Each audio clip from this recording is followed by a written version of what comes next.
Quarter 3, Lesson 5, Job's End. Power Text. My ears had heard of you, but now my eyes have seen you.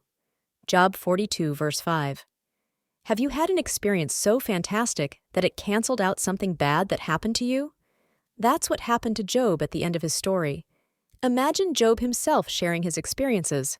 "Hiram," called Job, "what brings my grandson here?" Hiram stood up to greet his grandfather.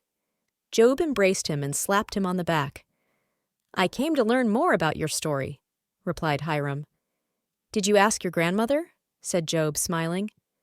"That's right," said Hiram. "But grandfather, I want to hear the rest of the story from you. Grandmother got to the part where God was speaking to you." "Have a seat then," said Job. "This may take a while." "Well, I guess I'd better be going," said grandmother. "If you decide to go back home, Hiram, I have something for you to take to your mother." "All right, grandmother," grinned Hiram. "I'll let you know." Turning to his grandfather, he said, "Well, tell me what happened after you heard God speak." "I was convinced that God was right, and that He is the most powerful force in all the universe. I knew that I needed to apologize to Him. I realized that I had been wrong to sit there for days listening and trying to argue with people who didn't know Him the way I did." "After you apologized, what happened?" asked Hiram. "My friends repented of the accusations they had raised against me. They showed their regret for having judged me by sacrificing 7 bulls and 7 sheep. Then they asked me to pray to God."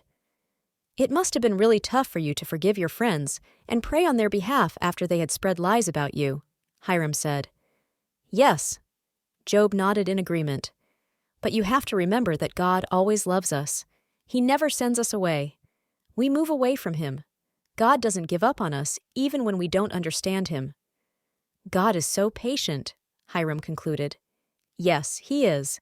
It is a part of His character. He wants more than anything for us to know Him," Job explained. "He wants to be our friend, so He will go to any length to communicate that message to us." "So you prayed to God for your friends? What happened next?" asked Hiram with anticipation. "God did some wonderful things," Job said. "He completely healed me." "That must have been a relief," said Hiram. "It was. I had been in a lot of pain, and the sores had been everywhere. After I was healed, all your great-uncles and great-aunts threw a party for me. Every friend I ever had came to see me. Then each one of them gave me a little something to help me get started again." "Now, those are good friends, grandfather." "That's true, but the story is not over yet. God gave me back everything I had lost. My first set of children were irreplaceable, but I'm so blessed that God gave us your mother, your uncles and aunts, your cousins, and you." Job and Hiram both smiled.